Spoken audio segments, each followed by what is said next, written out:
In the quiet of the night, ladies, I hear a whisper in the wire, gentlemen, a fragile tone that pulls me gently through the fire. welcome to the guitar angle. Every chord remembers you. Every chord remembers Every you. note becomes a name. Every note becomes a name. I'm reaching through the frequencies, but nothing sounds the same.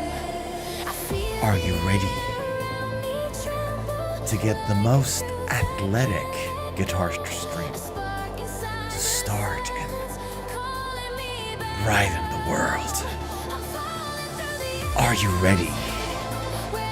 Do you feel it?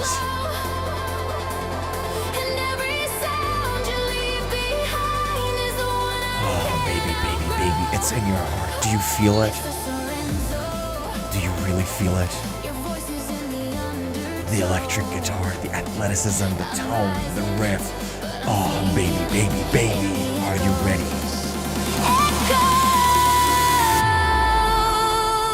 Start the clock. Sorenzo.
Inside your overflow, I'm standing, but I'm drifting in the echoes.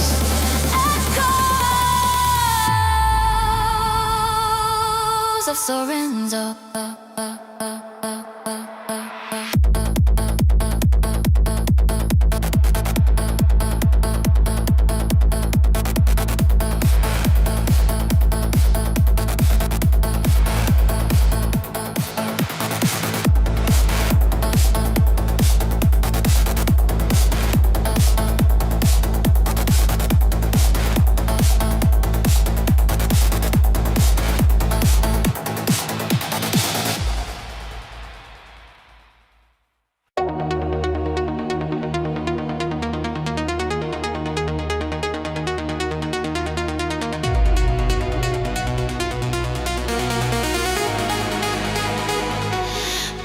in the power, feel the voltage rise.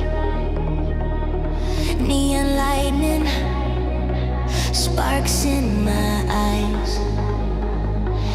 Fingers on the fretboard, volume high. I'm the glitch in the system you cannot find. Crowds buzzing like a circuit overload. One strum and the whole damn room explodes. Heads are buzzing from the head banging, mosh pit flows. But I'm just getting started. Watch me flow.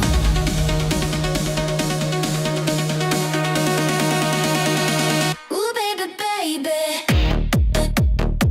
Ooh baby, baby.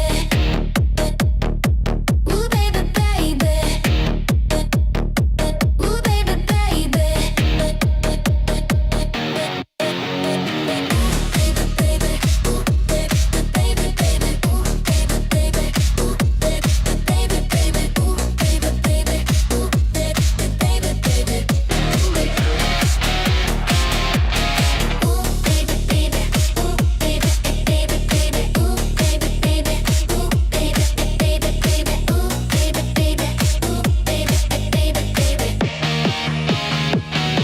Electric in my veins, supercharged, but I'm still unchained. Screw classical players, let them fade. 'Cause I set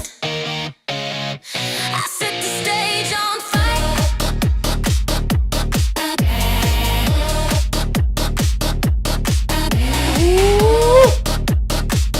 Baby, baby.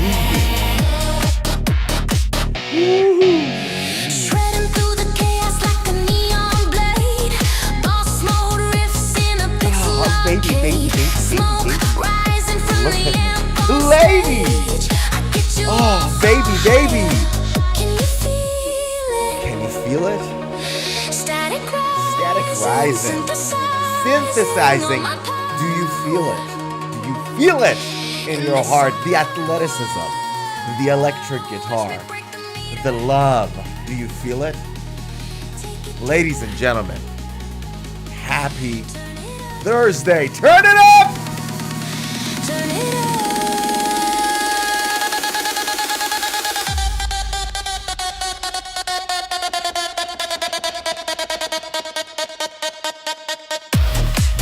Woo! Ladies, gentlemen, welcome to the Guitar Angle. I am Mr. Sorenzo, and today, baby, we're gonna be having a kick-ass stream together. You know why? Do you know why? Because today we have an awesome docket for you, ladies and gentlemen. An awesome docket. NUNO guitars. NUNO Betancourt, yes. The man who secretly curved Washburn is having his own brand of electric guitars. He secretly curved Washburn and having his own brand of electric guitars. Ladies and gentlemen, NUNO guitars are finally out. So first, we're going to be having a chat about NUNO guitars. Then, we're going to be talking about Carlos Santana trashing a lot of metal players as of late. I don't know why. He wasn't having a good day. We're going to have a chat about that. Then we're going to talk about the 2026 Ibanez Iceman. I'll give you guys a bit of history behind it, how it is, and all that jazz. I think it makes for an interesting chat. Then Fender unveils the new all-in-one Solution Studio. We're going to have a chat about that. And then lastly, Jackson Guitars did the worst it could possibly do in an electric guitar, and we're going to have a chat about that too. So, ladies and gentlemen, welcome to the Guitar Angle. Let us get it going. Zuhair, how you doing, baby? Zuhair says, I'm gonna go to the gym soon. We like that. We like that very much. Athleticism, looking after yourself, pumping it up. We like that very much. I'm good, brother. I'm really, really good. I had a great day so far, so I'm feeling great. Good to see ya. All right. If there are no objections, by the way, Zuhair, can you tell me, how is the sound quality? Is the sound quality any good? Backing track too loud? Can I get some feedback from YouTube and Twitch, please? Twitch is a little quiet, but can I get some feedback from YouTube and Twitch? And with that said, let us get the party started, ladies and gentlemen. So, the wait is over. NUNO Betancourt finally released the guitar. He finally did it. NUNO guitars are out. The website is live. Now, for those who don't know, NUNO Betancourt for about 30 years was playing this Washburn N4 model. He had a whole different variations of the N4. And he just, without letting Washburn know, decided to do his own thing. So he took the master luthier, Chris Mate, who made those guitars for Washburn, the latest versions of the N4. He took him, because he was a third party. He wasn't part of the Washburn company. And so he took him and they did this deal together. And now here we are. Look at that. So we have 4 types of guitars on, the new NUNO catalog. NUNO Guitars, his own brand. We have 3 types of electric guitars. We have a type of acoustic guitar. And I thought they were interesting. I'll be honest with you guys. Later, I actually have a whole spreadsheet comparing these guitars with the N4. I have 2 N4s at home. I think I know those guitars really well. Some interesting stuff happening here. Check this out. So, the electric NUNO guitars come in 3 tiers. You have the Colt series, which are the most affordable models. They were made in China. You have the Stable series, which are the sort of like a US-made mid-range. And then you have the Thoroughbred series, which are the master built. So these are the most expensive ones, the most high-spec ones, if you will. So, interestingly enough, the master built one doesn't have the old N4. So if you have a look at the Colt series, and if you have a look at the Stable series, right? This is the Colt series, so you can see the white stallion to the right, the N4 in the middle, no longer with Washburn, and then the Dark Horse on the left. I think it's called the Dark Horse, the Dark Horse, yeah, right? And it's insane. So you have these 3 Chinese-made guitars there, priced at $1,000 and $1,200. The N4 being the cheapest one. I think they just kept it there in case people still wanted to buy some N4s, because N4 was NUNO's model for 20, 30 years after all. So they kind of kept it, which is fine. And then you have the Stable series, which again, this one is US made, so higher quality supposedly. So you have $2,800 and $3,000 US dollars. Again, you have the N4, you have the White Stallion, and the Dark Horse. And then comes the Thoroughbred series. That's the cream of the crop. That's like the master built one. These ones are at $5,000 each, which I was like, it's mind-blowing. And the reason I was mind-blown is because the NUNO N4 Washburn, the authentic one, so that's the cream of the crop Washburn, that was made with by the same master luthier, right now is being sold on Sweetwater, I think, for what, $3,300? So Washburn N4.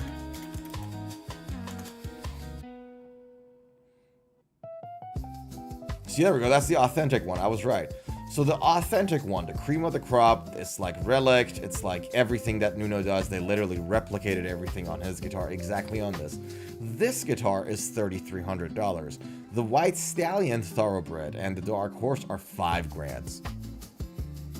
And I have some thoughts on that, but let's just have a look at the specs of this guitar together. So I really like, let's be honest, I'll be honest with you guys. I adore the wood patterns and the color of this guitar. I really do. Those who know me know that I like light, bright, natural wood colors. I adore that. Like, this is just the perfect wood for me. I really like it. But this is the guitar. So you literally have this sort of like strip in the middle there, going around the guitar. That looks like bird's eye maple on the neck, and the Stevens extended cutaway. So here we go. And that's the headstock. Again, exactly the Washburn headstock, but it says NUNO on it. That's the back. Here you go. And it comes with its own case, hard case. Okay, so let us have a look at the specs of this guitar together, shall we? A modern classic built on a 3-piece Avedar. Avedar, they call it white mahogany. It's not mahogany, really. We'll talk about it in a second, too. With a striking curly maple top cap. Curly maple top. The White Stallion is accented by ebony and maple through body racing stripes. So these are actual woods. Ebony and maple going through, they're actual woods there. They're not like some plastic strips or something. Hand sculpted contours, NUNO's signature extended cutaway. So guys, they call it NUNO's extended signature cutaway. This is actually Stevens extended cutaway, Stephen Davies. But the patent for Stephen Davies extended cutaway was expired in the August of 2026. So they're using it, but they can't use Stephen Davis's name. But the design is exactly the same. This is what I'm talking about. This heel-less neck body joint is the Stevens extended cutaway, and now they're calling it the NUNO's extended cutaway.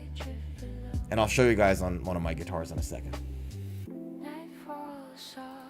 Hand-carved bird's eye maple neck, shaped to NUNO's exact specifications, paired with a flame maple fretboard. Oh god, this looks awesome.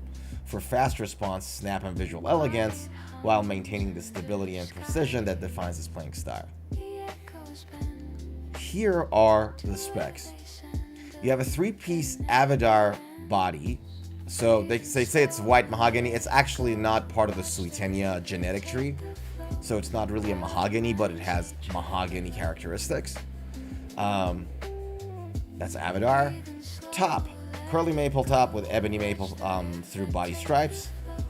Finish is the Old Masters Wipon polyurethane finish. So interestingly, we're going with poly and not nitro. Bird's eye maple neck, extended cutaway, 5-bolt, we know that. 2-way truss strut, 25.5-inch scale.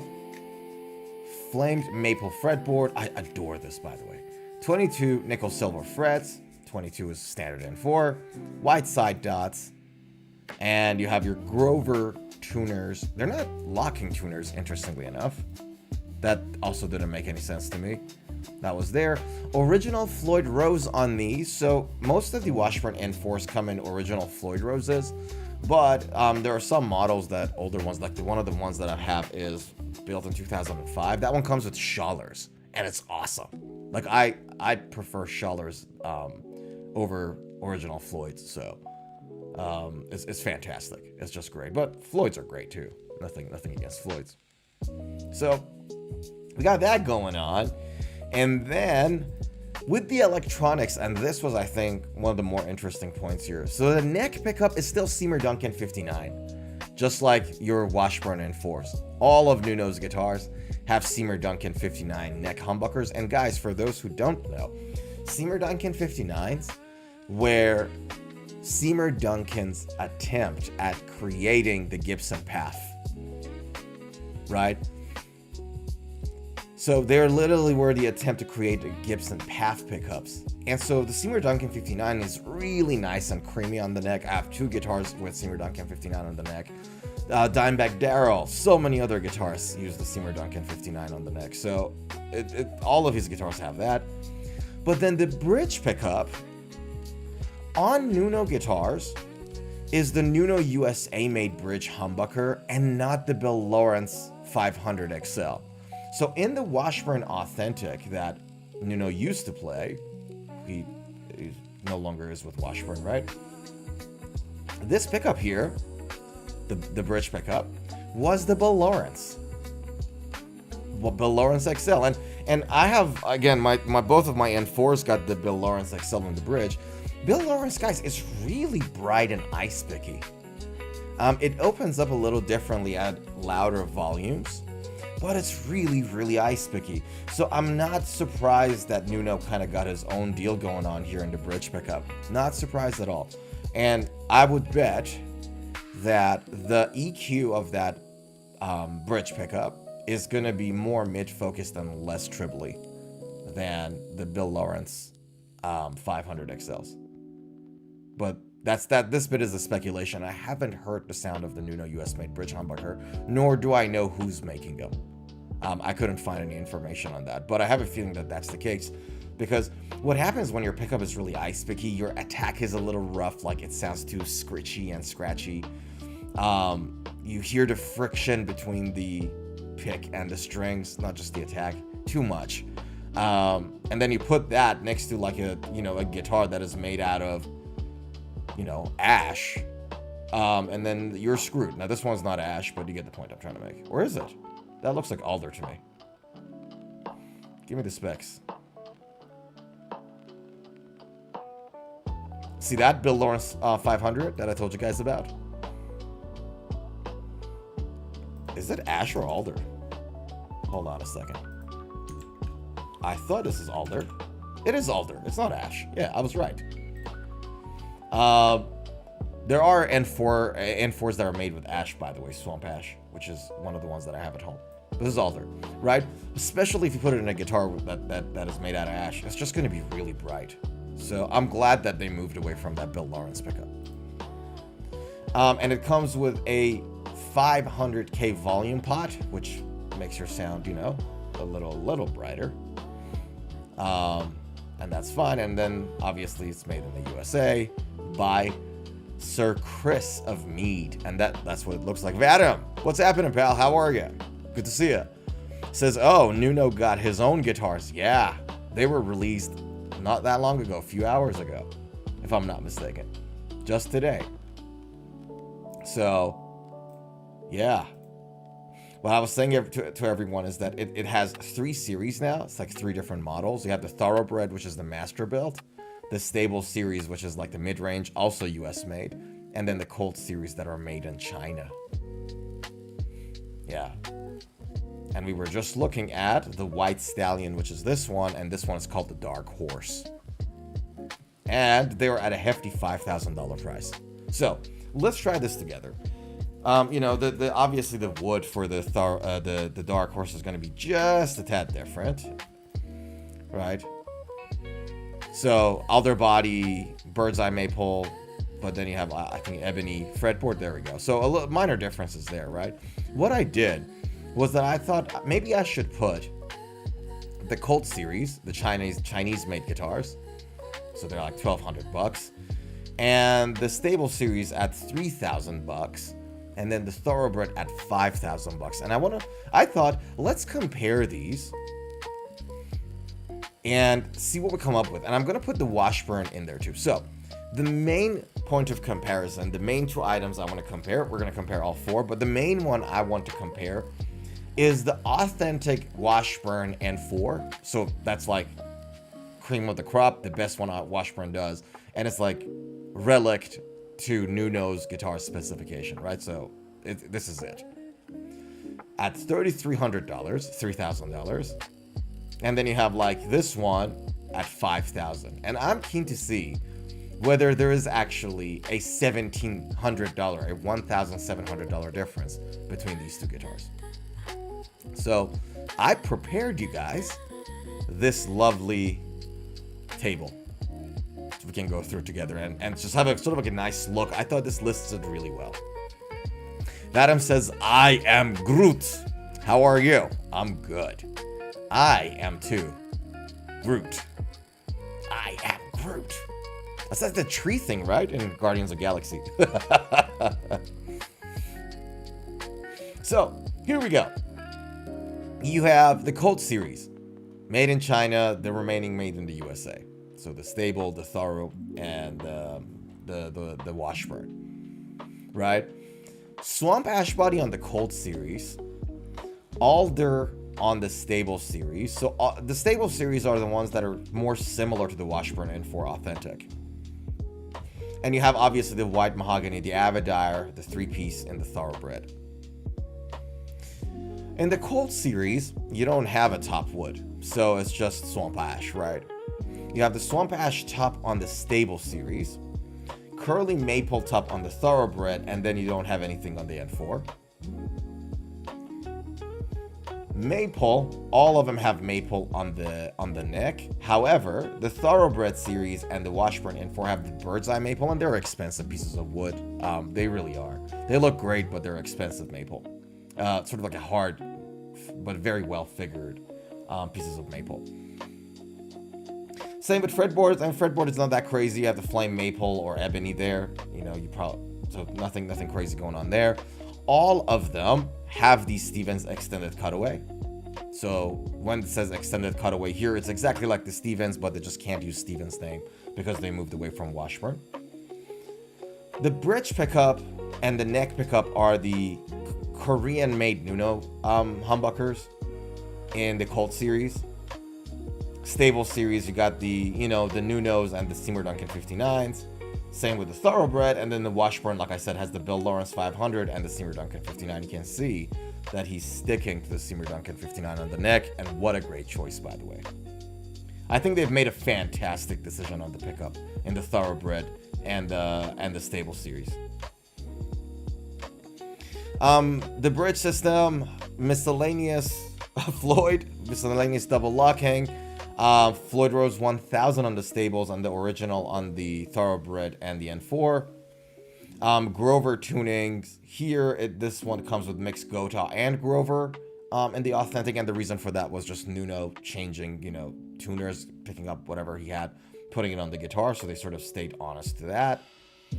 And the rest is just like, hard case and locking nuts and things of that nature. Nothing else that crazy going on there. So here's the thing that I thought I want to talk about. Obviously, the Stable series, the $3,000 one, in terms of its spec, it's much closer to the Washburn one, which is $3,300. So this is $3,300. This is $5,000. This is $3,000. Oops. And this is $1,200? Yeah, $1,200. Right? So, really, if you have a look at the pricing of these things, I don't know. Look, here's the thing. I think that the Stable series, assuming that it's well built, assuming that it's genuinely well made, because right now we're looking at the specs on paper, so it's hard to say, right? However, with that said, if it's the same quality of build across these three, all made in the USA, right? I think the Stable series overall is a better guitar than the Washburn N4, just the spec wise, because overall, I think it's better because, number one, they moved away from the Bill Lawrence pickups, which I think I wasn't a big fan of Bill Lawrence's, to be honest with you. But maybe that could be just me. They retained the extended cutaway, and they added a top wood to it. So overall, I think it's not that bad at all. I think $3,000 is not that bad for these specs, comparing that you have a $3,300 one there. The $5,000 one, I don't think there is any justification for it. Like what? So really, if you look at these specs right now, or if you look at these specs right now, is really the difference between these two guitars $2,000? Or these two guitars? I don't think so. So yes, I think the 3-piece Avidyr selection of white mahogany is interesting in a guitar. I think the guitar looks superb good. It honestly does. It's just a fantastic looking guitar. There's just no question about it. But does it worth $5,000? I think they're asking a little too much for it. Like, I really do think they're asking a little too much. And that's completely fine. You're allowed to ask whatever you want. Like, Gibson guitars, man. No quality control whatsoever, like half the guitars. And they're still selling it like crazy. So, that's completely fine. I'm not objecting the thing. I just don't think it logically makes any sense to have it for $5,000 to me. So that's that. I thought it was an interesting thing. Now, these guitars are ordered to make, so there is a wait time of 6 to 12 months after you order them. So yeah, there we go. They are hand built one at a time and may take 6 to 12 months to deliver, basically. So yeah, overall, I think I'm really interested to see how that new NUNO pickup sounds like. I'm keen to see that. I hope that they've EQ'd that pickup a lot better than what it is. And then if they've done that, that pickup probably is going to pair really well with Marshall JCM 2000s or any other Marshall amp that sits in that vicinity, because that's what NUNO uses right now religiously. Vadim says, I like Washburn better. That's interesting. What didn't you like so much about this guitar and the specs? It's interesting you say that. I think a lot of people will feel that way. What do you think? Like, what do you think about it? This is not nice. Because here's the thing, right? When I was looking at Reverb, right, and when I was looking at Sweetwater, and one of the questions I asked myself was, if this, like, is this guitar going to turn out really well? Like, is this going to wow people? We're not going to know for a while. And especially for this one, because this one is like a sort of a premium one, so not many people can actually afford it. I think we'll be able to hear a lot more from people on the stable series, you know, this N4 that a lot of people might buy, and the two new ones. I think we'll hear about these a lot more.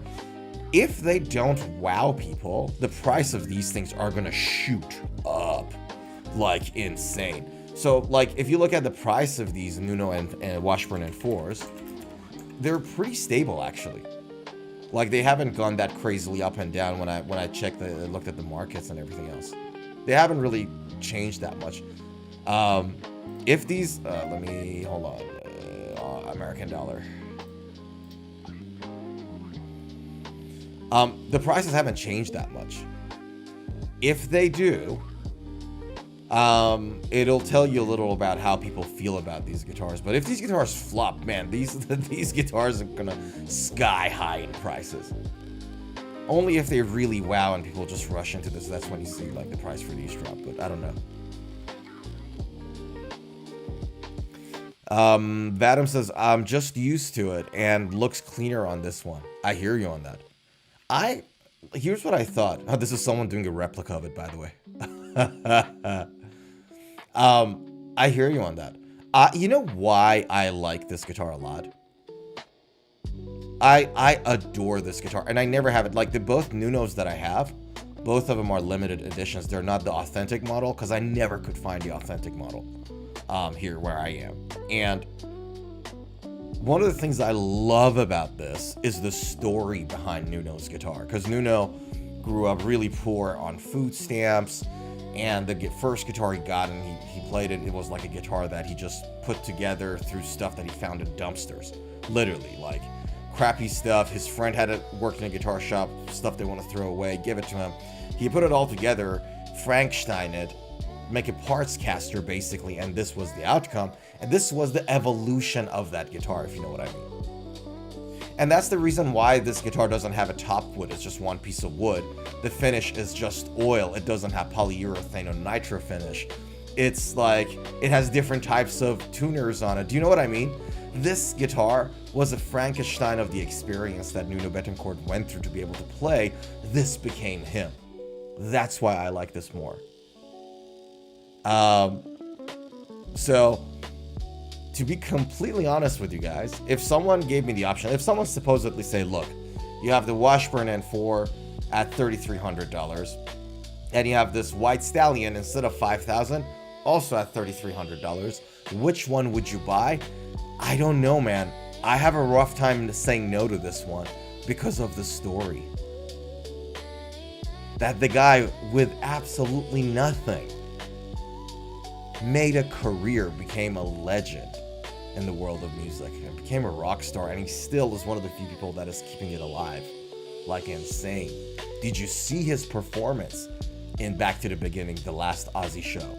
When he did the changes and when he played the Bark at the Moon with the singer from Ghost.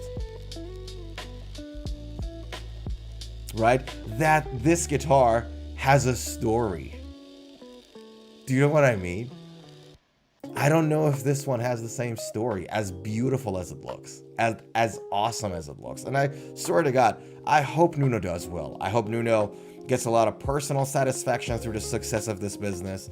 I hope he gets a lot of financial benefits from the success of this business. I really hope this does well. I don't want this to flop. Like, I like NUNO. I'm a fan of NUNO. I got 2 of his guitars at home. I love his music. But boy, doesn't this guitar have a legendary story behind it. Alright, I'm not going to dwell on this anymore. I'm passionate about this particular guitar, as you guys have probably noticed. Yeah. So right now, Sweetwater is selling 3 of them. 3 types. It's selling the Paduke, the authentic, and the white one. It's the same one he used in Banshee. However, believe it or not, the prototype of this guitar is, there's 2 of them in Japan. There you go. For $5,500. So, it's awesome. So yeah, there's a whole bunch of them there on for those of you who got a lot of money to blow. Yeah.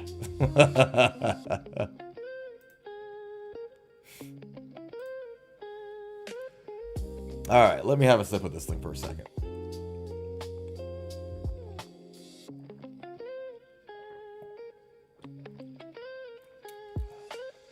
Boy, oh boy. Alrighto. Shall we all jump to the next item on the docket? I think it's really interesting. It might not look like it from the article, but the discussion behind it I find fascinating. You guys ready? So, bring your artsy guitar player hat. Put that guitar player hat on. Let us talk about this. Are you ready? Are you ready? Let's talk about it. So, check this out. Carlos Santana. Carlos Santana said something interesting that I think I've heard it from the likes of Kirk Hammett. I've heard it from so many people say this, but check this out. He says, guitarists who play fast are no better than gym bros flexing their muscles. It's like, big deal. So what? And I thought that's an interesting one, because I heard like somebody like Kirk Hammett saying around stuff like similar stuff in this interview that he did with Beato. But check this out. I've got something a lot more interesting than this to say. This is not about trashing like metal players. I have something interesting to say about this, but just let's read this article for a second. Dorodio says early bird live stream 8:30 in Texas. Good morning. How you doing? Happy Thursday, brother. How's things? It is a bit of an early bird stream, isn't it? I was trying to do it on Tuesday, and I genuinely didn't get the chance to do it. So I thought, you know what? I really want to chuck this in and have a chat with people early in the morning. Good to see you, man. Hope you slept well. Hope you're rested. Hope you're feeling athletic and ready to go.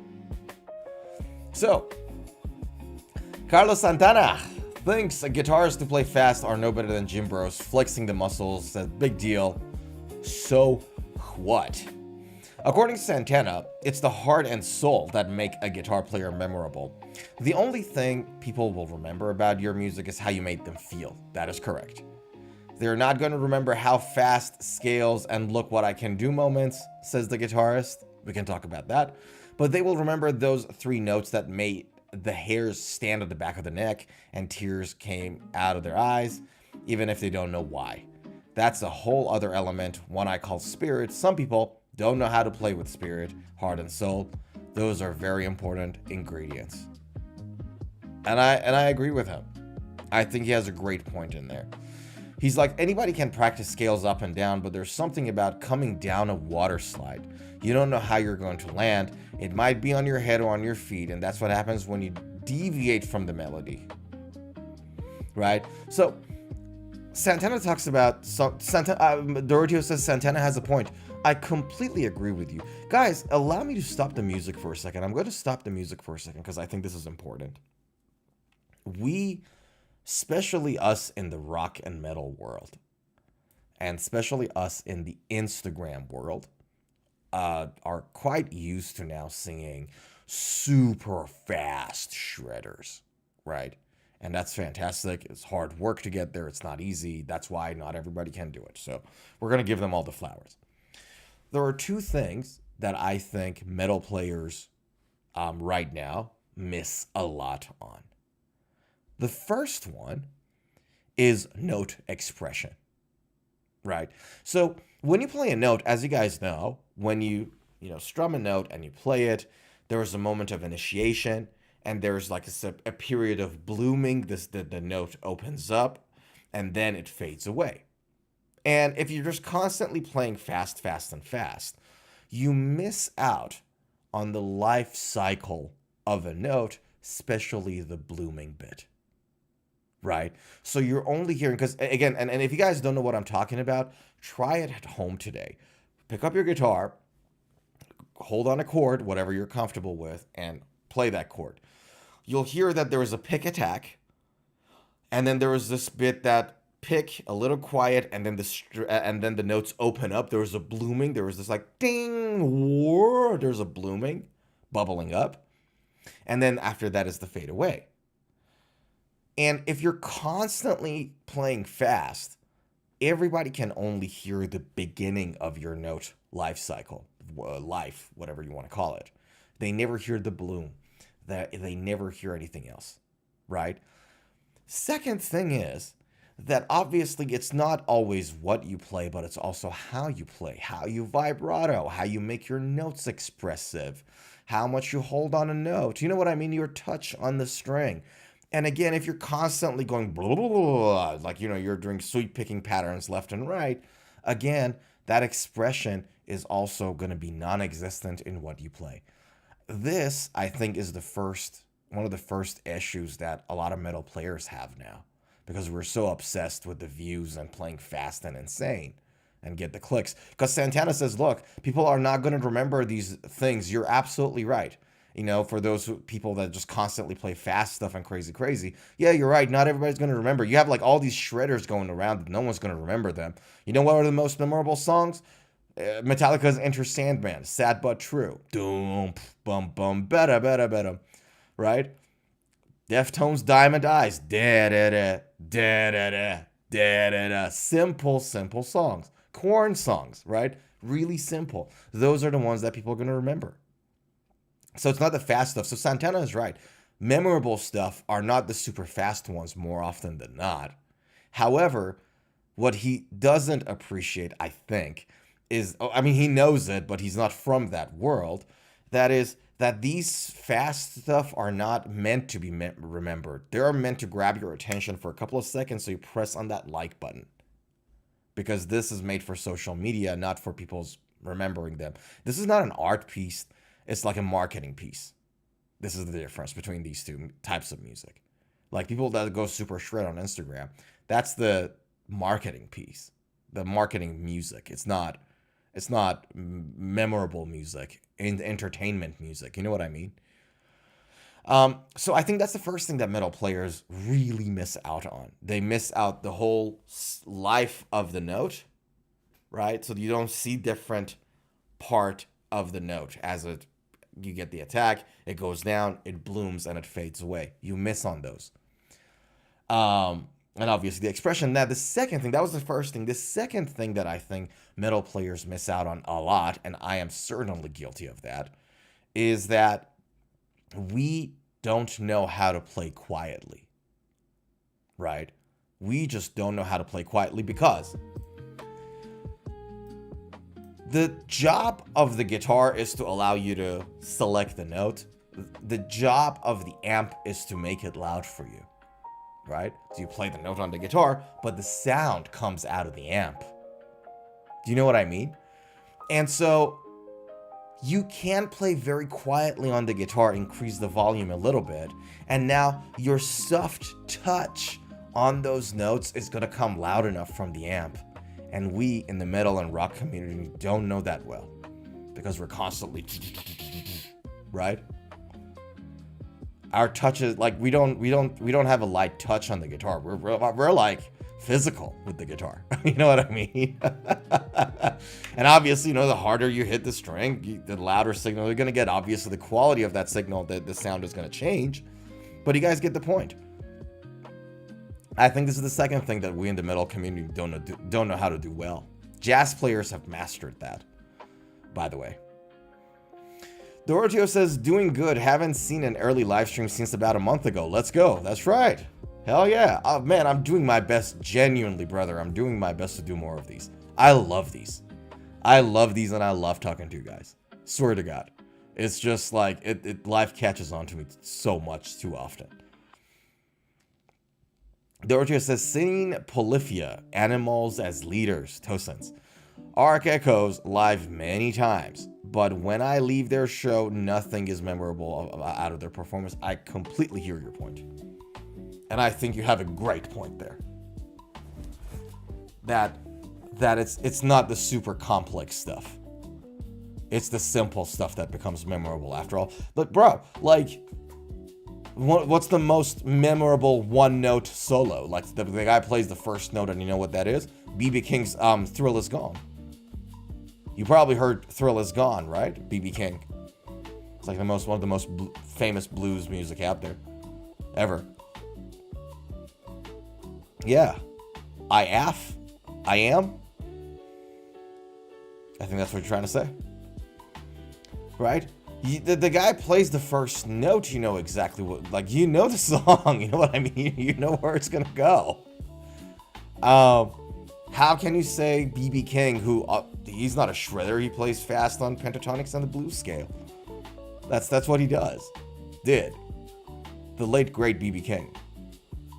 And, you know, the guy is great. His music is superb. So, yeah, no, I think Santana has a point. I think when he says big deal, so what? Because Santana is looking at it from an artist's point of view. And he's completely, I agree with him. I get it. Doroteo says, I agree. They look impressive and talented, but nothing is melodic or memorable. Yeah, exactly.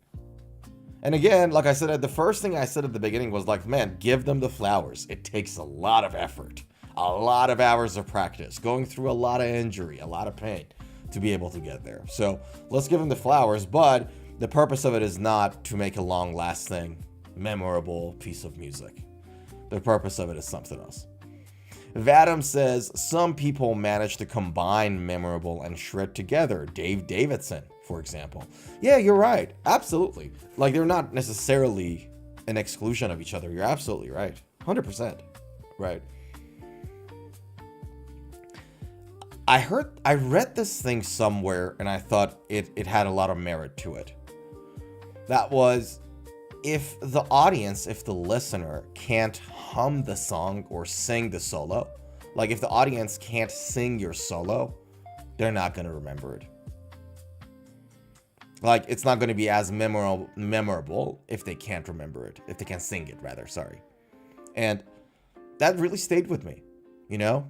That, like, became something that I measure, like, when I listen to a new song. Can I sing it? Or is it like, blah, blah, blah, blah, blah, you know what I mean? Like, throughout. Yeah.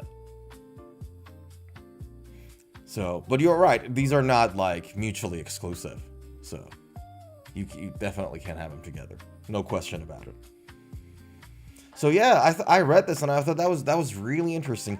Because again, I've been thinking about this a lot as of late. I've been listening to some music interpretation lectures, classical music.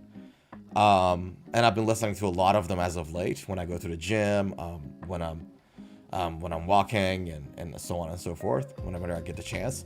I've been listening to a lot of music interpretation lectures, and I've been thinking, man, one of the things we in the metal world really miss is that note life cycle, the expression, but also the soft touch.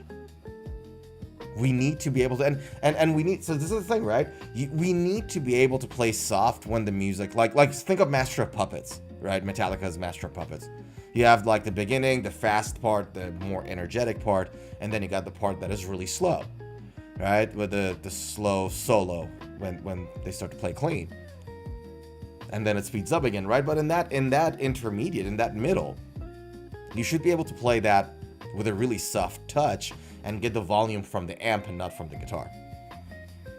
And I don't think that many people can actually do it. But you know what? This is my freaking challenge. I'm gonna, I've played that solo so many times, like it's gonna take me a few minutes to remember it all. Da da da da da da da. You know what I mean? But that's my challenge now. You know what? Heck, let me do it. But yeah. So I thought Senor Carlos Santana was great. By the way, can I tell you guys something? Hold on.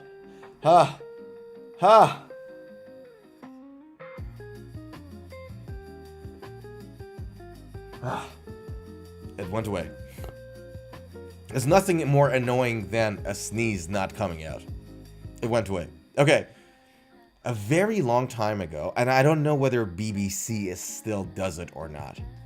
BBC, the British news channel, they have this like portal thingy when they do like online courses and lessons. And they do it with like Serena Williams for tennis, former Secret Service lady for psychology or something like that. Former FBI hostage negotiator for negotiations and all that. They call it the master class. And this is like many, many months ago, years ago. I don't know whether it's still out there or not. Carlos Santana did a master class, and what's his face? And we trashed his guitar not that long ago on the stream. Tom Morello. There we go. And then Tom Morello had one, and I learned so much from them both. I don't know whether the videos are out there or not. But that was the first time I heard Carlos Santana actually teaching. And his approach to music was just super. It was fun to watch. It was fun to watch. Alrighto, ladies, gents, shall we jump to the next item on the docket? Shall we talk about an actual guitar? What do we think of this? What do we think about this particular guitar? Do we like it? Do we don't? Because I don't think we've ever talked about an Iceman on a stream. What do you guys think about this?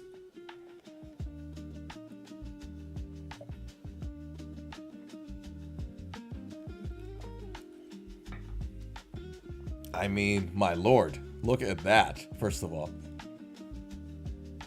Hoorah. Listen, I'm not a ginormous fan of the Iceman shape, but you gotta give it to them. The design looks great.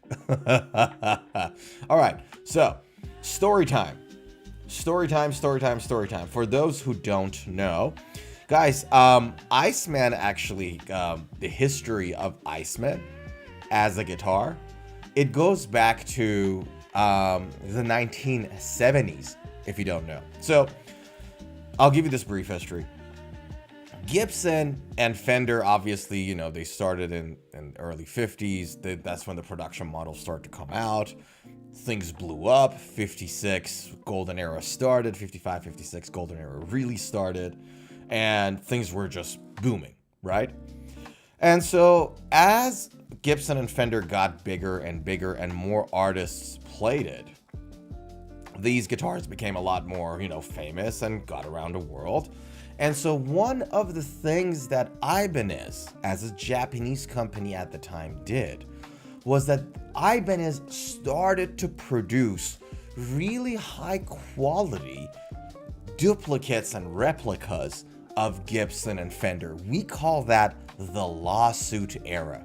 It was in the mid-70s. So if you guys hear, oh, like if you see in the secondhand market, oh, this like Greco guitar is from the lawsuit era, or oh, this particular, like, you know, Fujigen made guitar, whatever, lawsuit era, right? Lawsuit era was the time where Ibanez was producing really high quality Gibson and Fender replicas, and obviously they were getting sued for it. That's why they call it the lawsuit era. But the quality of those guitars weren't bad at all, right? So at the time, this is like in about until 1974, right? Ibanez was pretty much exclusively producing Fender and Gibson replicas. As these lawsuits started to come in and things of that nature, Ibanez as a company made a decision to produce something completely authentic of their own. And so in 1975, they produced the Iceman, right? Now, initially when it came out, it wasn't called the Iceman. It was called the Artist Model, whatever numbers, Artist Model 96, whatever. I don't remember the exact number there. So it came out as that. But basically the idea behind the Iceman was to make something that is uncopyable, to make something authentic and not really easy to copy. And this is like the basically history of Iceman, right? And so and I think somebody said Paul Stanley, if I'm not mistaken. Did I read Paul Stanley? Did somebody say it? Adam says Iceman, Les Paul on crack. Les Paul on ice, right? Iceman. They literally named it that after Iceman. How can you? Right? But basically what happened was that was like 1975. Iceman came out, and then Paul Stanley started to pick up the Iceman. Maybe we can see if we can find a photo of him. Didn't occur to me. Paul Stanley Iceman. That was the guitar with the cracked. Yeah. That's good old Paul from, there we go.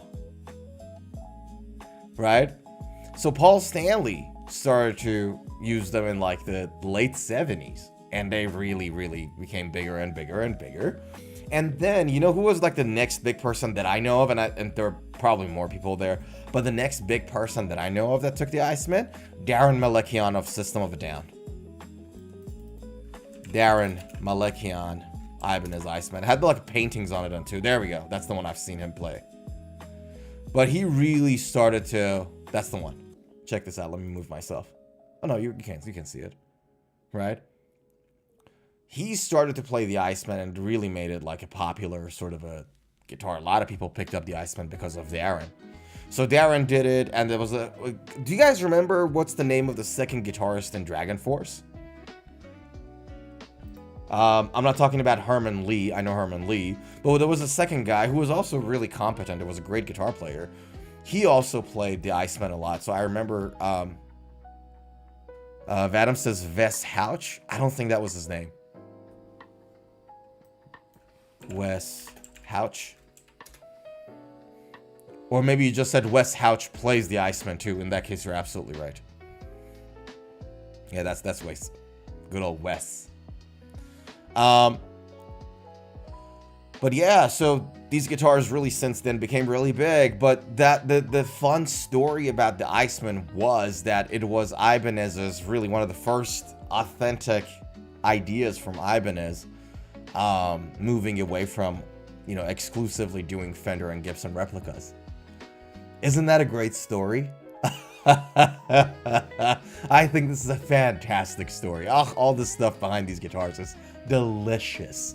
Okay, now going back to the Iceman, this is one of the 2026 models that Ibanez released not that long ago. We talked about the Alpha. It came out with the Alpha on the same day when they released their 2026 catalog, and this Iceman was there, and I thought it would be a great time for us to have a chat about it, and I'll tell you guys a little about the history and the story behind this guitar. Check this out. Check this out. This is an interesting thing about the design of this guitar, by the way. The placement of the guitar strap on the belly, the strap button on the belly, where my cursor is. That's like because of that little bit of a curve in the wood, that pointy bit. Makes a fun place for that. See that? So basically, if you put a strap, this strap actually goes around that pointy bit. Which I thought that's like an interesting thing.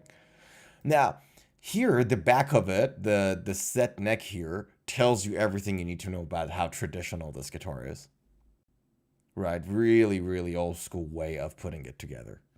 And I thought, again, also that was interesting. Right. Here we go. And this is the side view. Let's have a look at the specs together, shall we? So the neck type is a 3-piece Okome set in. The body is flame maple top with an Okuma body. Maple fretboard with acrylic and abalone block inlay. So the 12th fret is the one that looks a little different. Nice touch. I like it. Medium frets. Not surprised at all. It's an old school guitar after all. 22 frets. It has a Gibraltar Performer bridge. And I've never heard of this name before. Gibraltar. What is this? I've never heard of this name before. Have you guys heard of this before? Gibraltar. Is this like Ibanez's Tunomatic?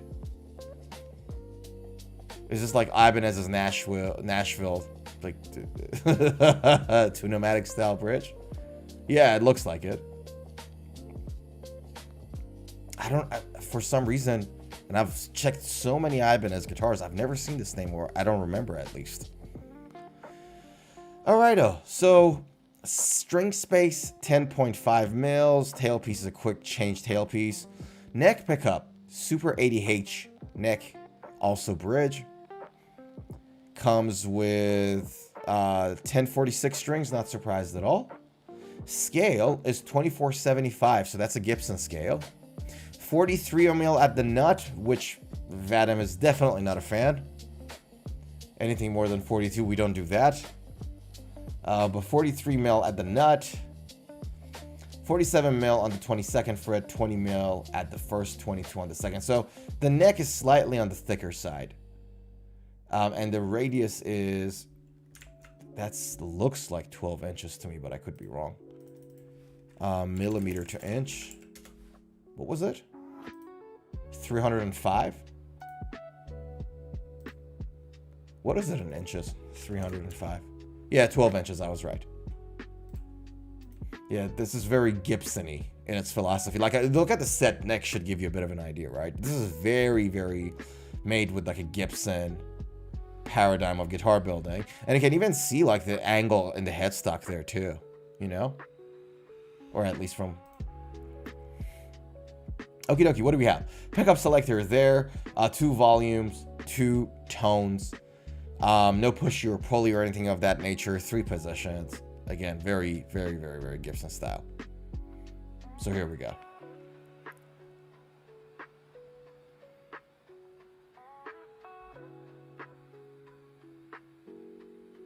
Ha. Not bad, huh? This is the one I want to check. Hold on a second. Ibanez Iceman neck side view. I want to see the structure. Give me 1 second. If I can find something, that'll be great. I don't think it's here. I'll try to find it later on. I want to see the neck angle. I want to see what neck angle it had. Vadim says, yes, it's a place. Overall, they have lots of Gibraltar bridges, not only the TOM type. RGAs with fixed bridges are all mostly Gibraltar. Really? How come I've never seen this name before? And I've done so many reviews of Ibanez's. Alright, let's find an RG. Like, none of these should have that. These are the RGAs, I guess. There we go, RGs. Why is it that I've never heard of that name before in my life? And now you're telling me that like so many other guitars got it.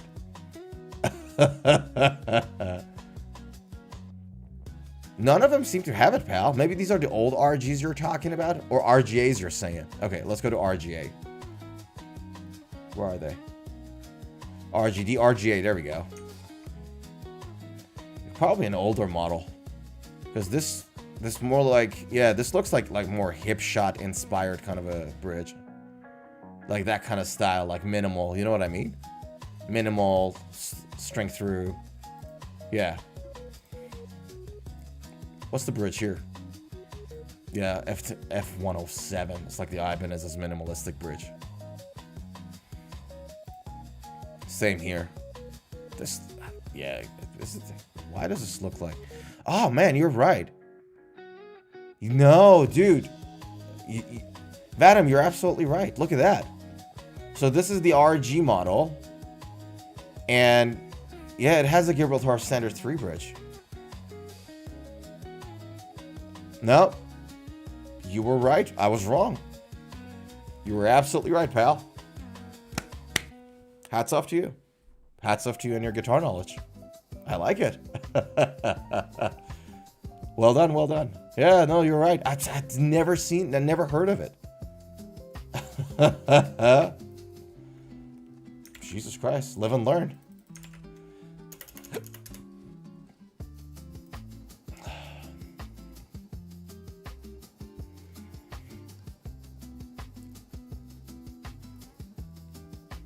Huh. Vadim says, I had one on Prestige RGA 321F. Ibanez Prestige. What did you say? RGA 321F. Ah.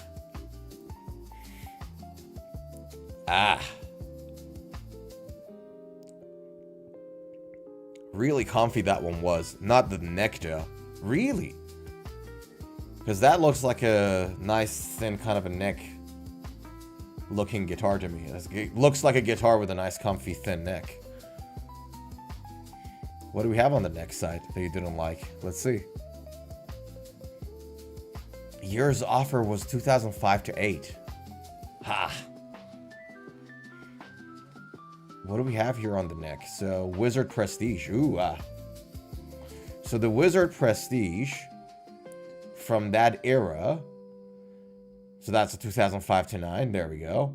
It was 18 mils on the first fret, 20 mils on the 12th. Correct? Go all the way up. Yeah, first and 12. I was right. 18 mils on the first, 20 mils on the thing with a 17. That looks like a nice spec. What was wrong with that neck? That spec's like right when in my backyard. Like I love this specs. So what was wrong with it, pal? Ah, it's thin but wide. Ah, okay. Interesting. Interesting. Yeah, okay, that can't be a problem.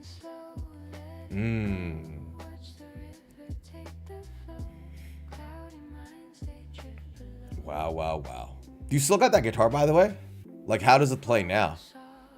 You said, because you said I had one. What it tells me is that that guitar no longer exists, or you don't have it anymore. Like you're using past tense. Do you still got it? Dorotio says, "Wow, the specs, not bad." Okay, so which specs are we talking about? Are we talking about the? Are we talking about Vadim's Ibanez? No, sold it. Ah, okay. Any regrets? Or you're like, nah, it had to go.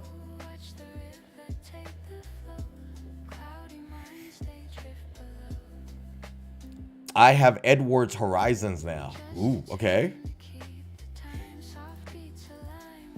Edwards Horizon guitar. Ooh la la. Hee ha. What do we have here? Japanese made. Huh.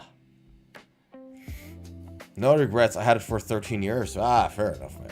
That's good. I'm glad you don't have any regrets. It's a good place to be. Selling a guitar that you don't have any regrets, that's a good place to be. I'm in the same place. I don't think I've ever sold a guitar that I regretted.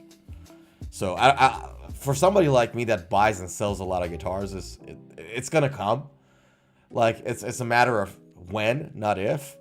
So there will come a day that I'm gonna regret something, but so far not, thank goodness. So that's good. Dorothy says Gibraltar Bridge is fire. I have an Ibanez Prestige RG with the Gibraltar Bridge. It's rock solid for tuning stability. I like it. Okay. Fuck, man, I've never heard that name, and now everybody's heard it. Like, everyone like heard of it. It makes me feel like I've been living under a rock. Why? Where was this name all my life? Like, why don't I know about it?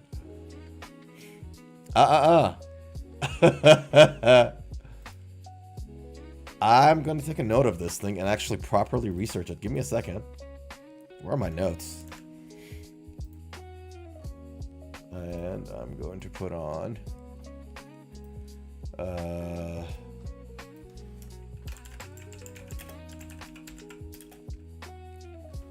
research. We're gonna leave it here and actually properly study and see what it's all about, because I haven't looked at it before.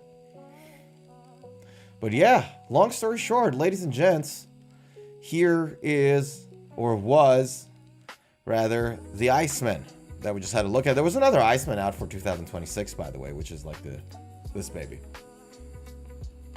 So I don't know. Transparent blue gradation, and then you got the violent sunburst. It's another sort of a sunburst model, but it's not that crazily different. So the pickups on this guitar is identical to the other ones that we just talked about. The minor variations in wood selection and so on and so forth, but overall very similar kind of a guitar to this. But yeah, and I thought this was also an interesting one. Ibanez really came out with a bang, didn't they? There are still, like, when I see online, like, I posted this meme on my Instagram channel. Let me show you guys. So I posted this Tosin Abassi meme, and I think I showed you guys in one of the older streams, talking about, like, made a joke about, basically it was a joke about how Tosin feels. Here we go. Got it here.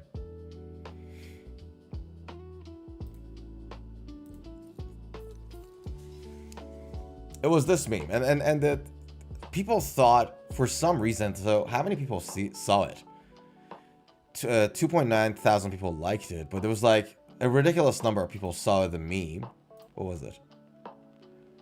How many people have saw on the 4,000 interactions? I don't know. There we go. 46,000 people saw this meme, right? And out of the 46,000 people, I think most people didn't understood like what was funny for me. Like the thing that I was laughing my ass off about, right, wasn't the fact that Ibanez did a copy of Abassi concepts and Abassi guitars, right? Because why would I? People have been copying Fender and Gibson Tele Strat Les Paul since the dawn of time.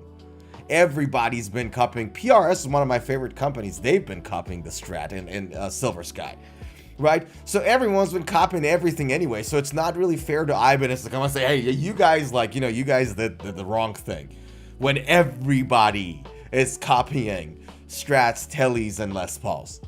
Okay? So I didn't make this. I made this meme myself. I got the Spider-Man meme and added the guitars and Tosin's face to it, right? And my point, like the thing that I was saying with this wasn't the fact that Ibanez copied those designs. Because the guitar world is like whatever, right? Everyone copies everything. The point that I thought it was funny about this, and I had to think, was Tosin's reaction near his birthday seeing that. I searched for this face on like Google photos of Tosin so I can find something that make him look like he's surprised and upset at the same time. Like, what? That's the kind of face I was looking for. The thing that was funny for me about it was the fact that they did it. Like, Tosin woke up, like, either on his birthday or a couple of days before his birthday. Just wakes up in the morning and this thing comes out, and his face and how his face is going to be like. That was the thing I imagined, and it made me laugh. It made me cry from laughter. I wasn't throwing a jab at Ibanez saying, oh, why did you guys copy it, when every guitar, like 90% of the guitars in the market are rinse and repeat of Fender and Gibson anyways. Right? Yeah, Doroteo says even PRS copied a Strat too. Yeah, Silver Sky. It is a freaking Strat. Right? Everybody's on steroids, says the brother. All of you are on steroids. Yeah, that's such a good analogy, right? That Nate Diaz that was a good point. Yeah, it's like literally like Nate Diaz goes like, all of you have mother efforts are on steroids. I think he said it when it was in his preparation to fight Jorge Masvidal. He was about to fight Masvidal, and I think USADA at the time came out saying that he had like a tainted whatever in his thing, and his blood test came positive. And he's like, I'm not on steroids. All you mother efforts are on steroids. And it was a hilarious moment. But that's what's the thing. Like, even PRS did it. And they got their own guitars. They got their own philosophy. So you can't fault Ibanez for this, can you? No. God, no. You know what I mean? Like, there are worse things than this in the market. The thing that made me laugh about this was me imagining Tosin's reaction waking up in the morning on his birthday and seeing this. Like, the face was the funny bit, not the guitar bit, and people missed out on that. Like, people were arguing on the comments, like throwing trash at each other. And I was like, I was looking and I couldn't believe it. I'm like, you guys missed the point. That wasn't the point of the meme.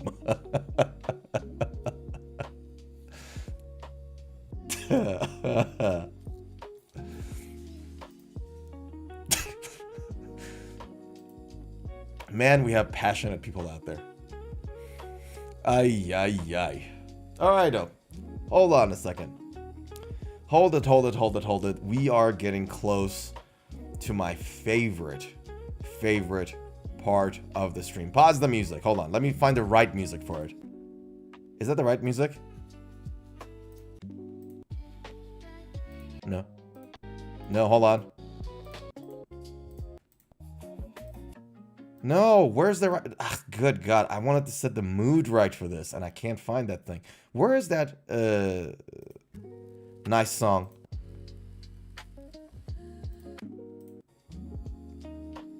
You guys know the chill one that we like, with the lady singing? I don't think I'm gonna... Well, good Lord.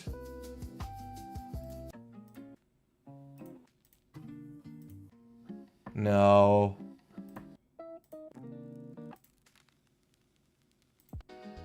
Nope, can't find it. Sorry, y'all. That's the one. Found it. Yes. Found it. We are getting close to the favorite part of the stream. Guys, thank you so much for hanging out with me today. Happy Thursday to you guys. My favorite part of the stream, guys. I just want to thank you for hanging out with me and making it a highlight of my day. You really do. So, I wanted to drink this. This is green tea. My new pack of green tea arrived, which is exciting. So yeah, let me open this and drink this to your health. Thank you so much for hanging out with me today. I love chatting with you guys about guitars. So, to your health, guys.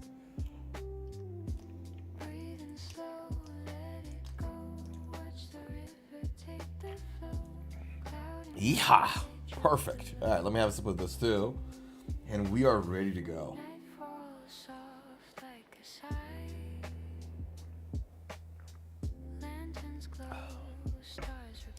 Isn't her voice nice, by the way? Quiet hums under the sky. The echoes bend to where they send a loop that never ends. Breathing slow, let it go. Watch the river take the flow. Cloudy minds. Doroteo says, "What Coke are you drinking?"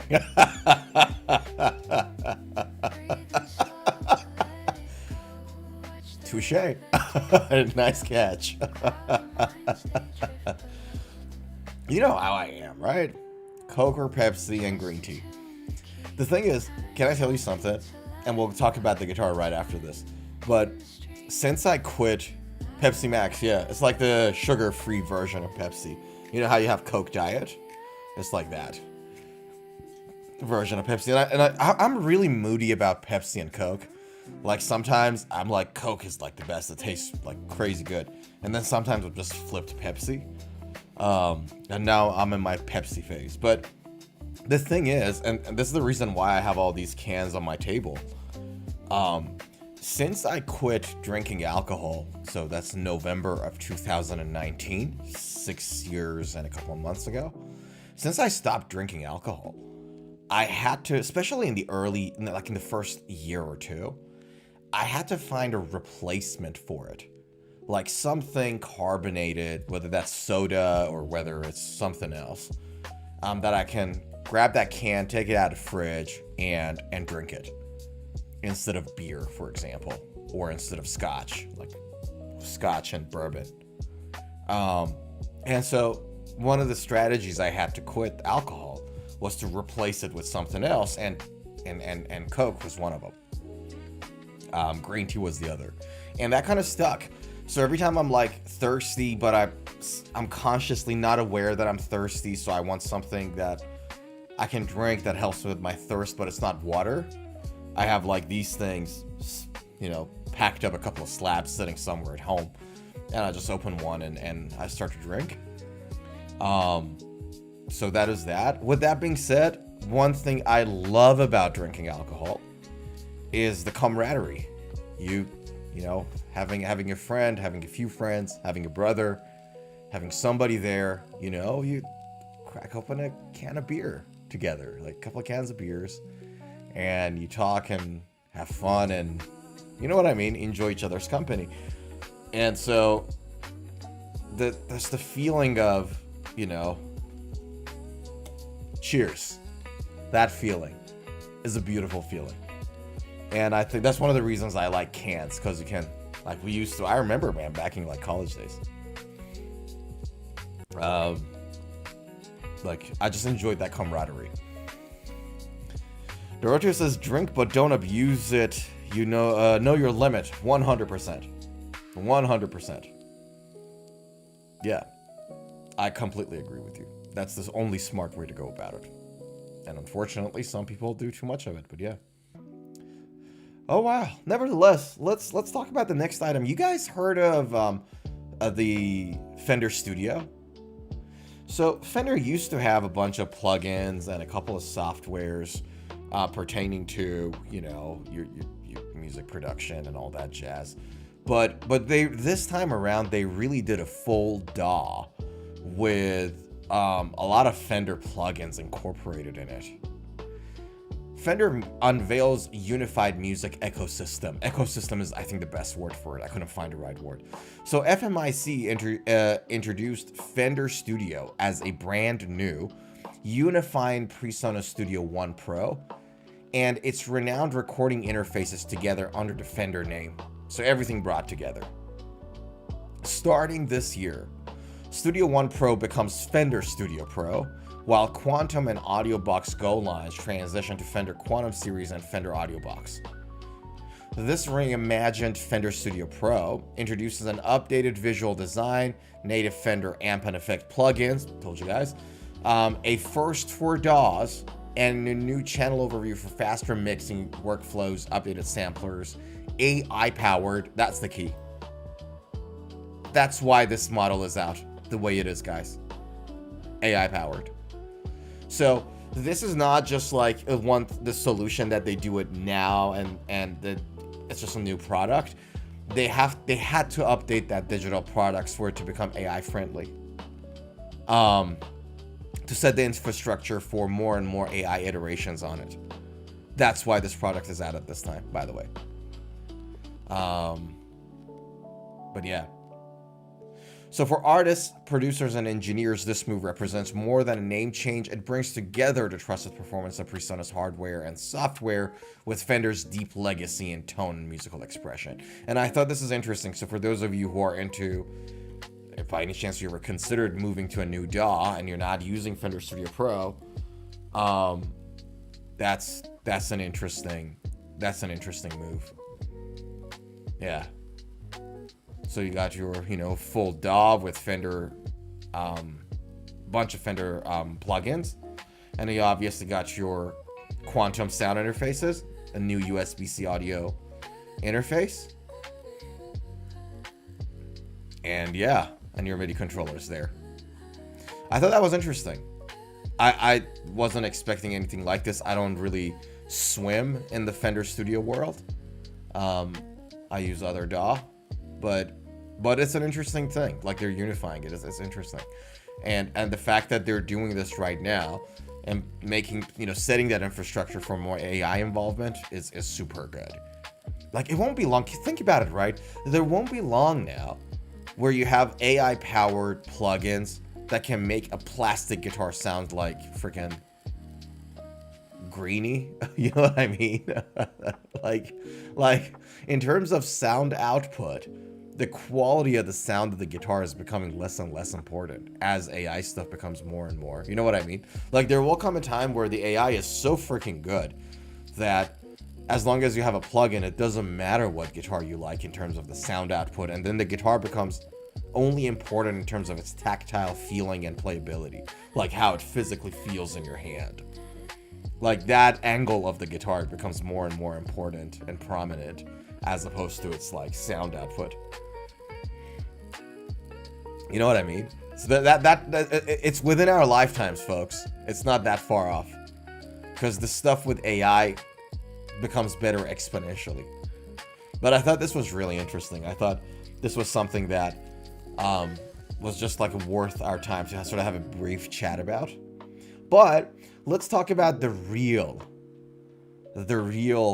flop of 2026. Or I think it's 2026. What a flop this guitar was.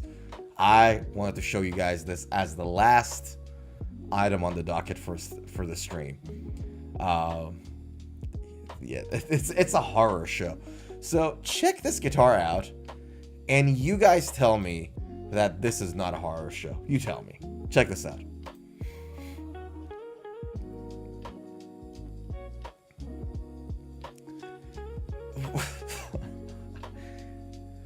This guitar, in my humble opinion, is a disaster.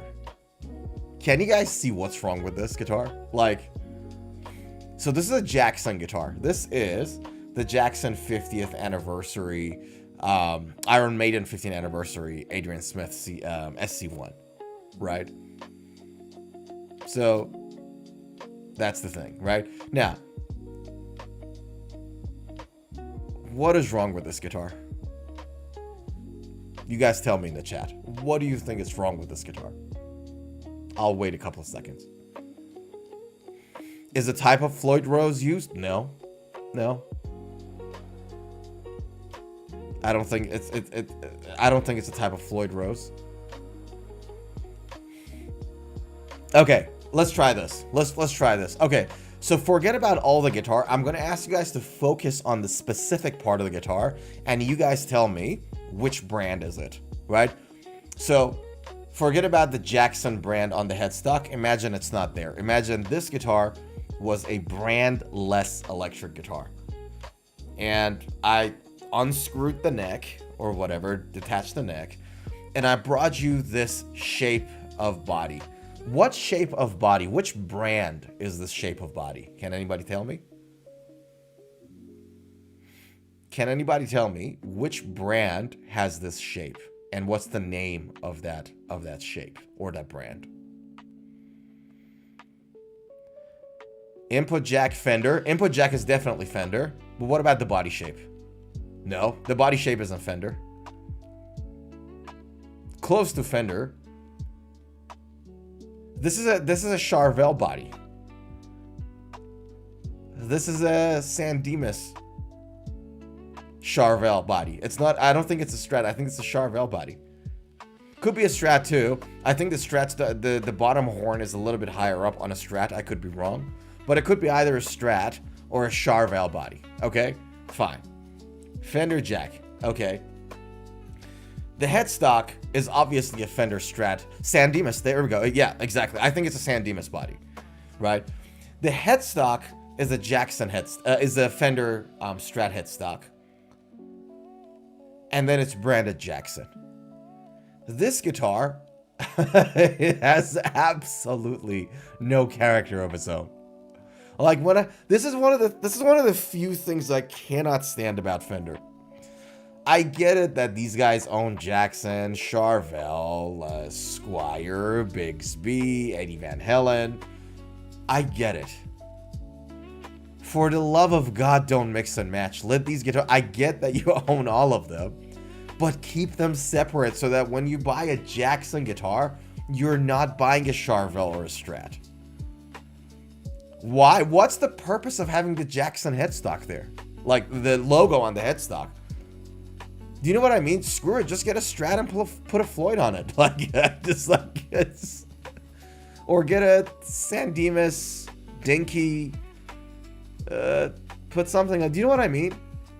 Like, I'm not a fan of this at all. I think this is a big flop. Like, some people might buy it because they like Iron Maiden. But I genuinely not a fan of this. Like, already in the guitar market, we have rinse and repeats, right? Like, don't take it that way, man. What a characterless guitar. It's just like bastardized, like whatever.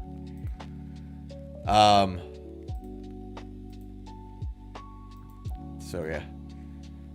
Dorothy, you could be right. This is like, by the way, this is definitely a Fender Strat. Like bolt-on Fender Strat kind of a vibe going on there. So you could be absolutely right on that front. It looked like a Charvel body to me. But you could be right there too. So let's give, you know, acknowledge that. But it just feels like this guitar, it's not a Jackson. I just don't understand what's the purpose of calling it a Jackson guitar. Right? Like if you want to give somebody a Jackson, just give him a Jackson. So anyways, God bless. What do we have here? Alder body. Gloss finish. Again, Alder body. I don't know why do we have to say this twice. SoCal body shape. Bridge pickup is a DeMarzo Super Distortion DP100. And your middle pickup is a Sumerian Cobalt noiseless single coil. And then the neck pickup is also a Sumerian noiseless single pickups. 5-position blade pickup switches. Comes with a volume and a tone knob. Comes only in right-handed. That's interesting. Floyd Rose O2000 double locking 2-point tremolo. 1-ply black pick guard. You have the Jackson sealed die-cast tuning machines. And you have the strings coming in at 942, interestingly enough. So not 1046s. Jumbo frets, 25.5-inch scale. Not a surprise there. Quarter sawn maple fingerboard material. Hand-rubbed urethane is the neck finish. Nut width is 42.8, almost 43. 12-16 compound rate. That's the only thing Jackson about this guitar, by the way.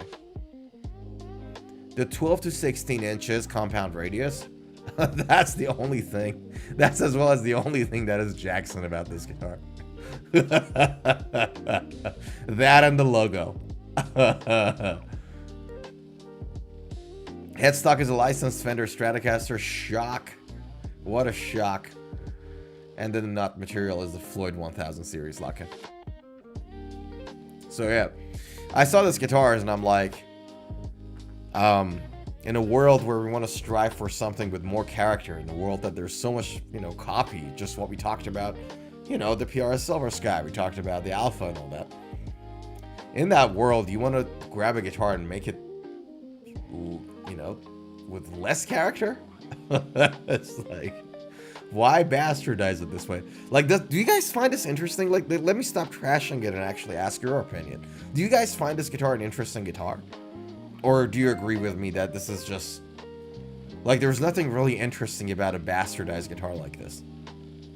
It would have been interesting if somebody at home came in and they bought different parts and pieces and they made a part caster for themselves. Then that would be interesting, right? It's somebody going in, putting the effort in, fixing stuff, soldering stuff, putting it together. That would be like really interesting, right? But just like a Jackson guitar going in, getting this body and this headstock and this whatever, and then call it Jackson. I'm like, why would you do that? Vadim says, I'm back. What did I miss? In all sincerity, not much. It's just like, we're talking about one of the biggest flops of the year, in my opinion. Looks like a traditional Charvel, Doroteo says. You're absolutely right. I agree with you. This is a mix of Charvel and Strat with a Jackson headstock. It's just like, Doroteo says, bruh.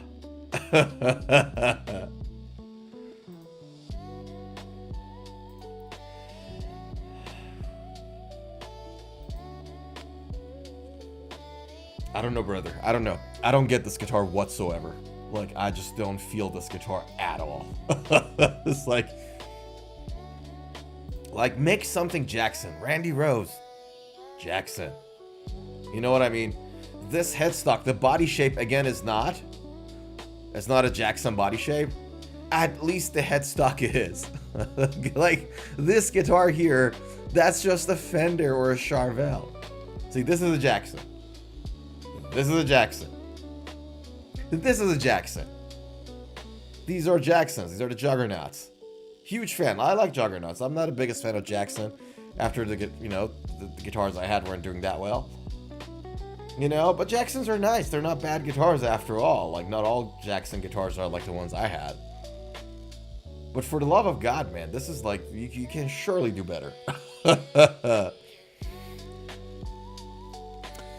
Vadim says, I had Charvel DK 065. Best neck ever, but Floyd needed to be replaced for a better one. Go to 1996 T, maybe.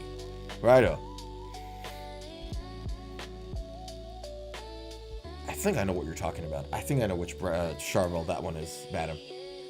Charvel DK 065. I think I know what you're talking about. Yeah. Similar to what I had in my mind. And it was 42 mils. Doroteo says, don't forget about Dinky Shape. Yeah, the Dinky Shape. Jackson's, correct me if I'm wrong, but I think Jackson was the company that started this whole Dinky thing, right? And for those who don't know, Dinky is basically a slightly smaller, like, Super Strat, right? So you have a Super Strat body, more modern and all that, and make it just a little tad smaller for the players to have an easier time playing it. My Washburn N4s, my main guitars, they're Dinky. That was the thing that I think Jackson started, if I'm not wrong. And phenomenal. Great ideas, right? It's fantastic. Why the heck would you have to produce a Fender / Charvel guitar and call it Jackson is beyond me. Sweet mother of God. This guitar is an abomination. I think this is one of the flops of 2026. So there we have it, folks. I thought we should talk about this because I saw it in my house. And I got upset. It broke my heart a little. All right, let me do a couple of FYIs for you guys before we wrap up the stream. This is going to be a slightly shorter stream today. So let me give you guys a couple of heads ups. Today, that is January 16, we have the ESP's new announcement, 2026 announcement goes live. So for those of you who don't know, ESP obviously is going to the NOM show and all that. However, following their COVID-19 period traditions where everything was shut down and they had to go live, they're going live in 1 day, 2 hours, and 32 minutes, basically. So let me share my screen with y'all. Here we go. So the 2026 guitar model presentation starts in about 26 hours from now. So if you guys are interested, it'll be Friday morning. You can check it out and enjoy it. I'll definitely be on myself. And then we'll see. This, by the way, is Michael Paget. the lead guitarist for Bullet for My Valentine. And he had this ESP model with like the pistol on the 12th fret. Let me show you guys. Hold on. ESP Michael Paget V. And I always loved the inlays in this guitar. The LTD models never had it. And the ESP models, I think, were limited edition. They weren't mass produced at the time. But this is the guitar I'm talking about. Check this out. Let me make it bigger so you guys can see. See this? Like, you got that pistol, like that gun in the middle, and then it shoots whatever it shoots out. And I always loved this inlay. So, when I saw this on the ESP page, where are we? When I saw this on the ESP page, I thought that there may have some of these happening again in 2026 presentation. So they might be, again, back out. We don't know. So that was like an interesting one. Funny enough, they have Alexei Laiho's photo still on the website. So there could be, this one's a little less likely, but there is a chance, there's a possibility that we get something related to Alexei and his signature guitar. Because he has a signature V2. Nevertheless, we'll know in about 26 and a half hours. The ESP is going to go live, and I'll be watching it intently to see what are the new stuff that ESP has for us on in store. So in our next stream, so we're going to have a Saturday stream. We're going to be talking about the ESP's 2026 models. PRS came out with their 2026. We're going to talk about those. And a whole bunch of more. There's a lot of guitars coming out right now that we're going to talk about. So it'll be interesting to see. So if you guys want to join this, watch it live. If you don't know, now you know. And obviously we're going to have our Saturday stream too. So if you don't watch it, don't worry. We're going to be having a chat about these on our Saturday stream. How good is that? So, guys, I am going to call it wraps. I'm going to slowly leave it here. Vadim says ESP1 love. Yeah, that's that Michael Paget guitar. The ESP1 looks pretty good. The LTD one didn't have the same inlays, by the way. I don't think. Dorotio says Alexei Laiho model is cool too. Yeah, no, I really like the staggered sharp fin inlay in those guitars too. Rest in peace, man. I briefly saw him in Melbourne, Australia in 2012, 13 when he came down. And I briefly saw him in a guitar store. And yeah, great music, great musician. Rest in peace, Alexei. All right, guys, with that said, I am going to call it a day. And call it a night.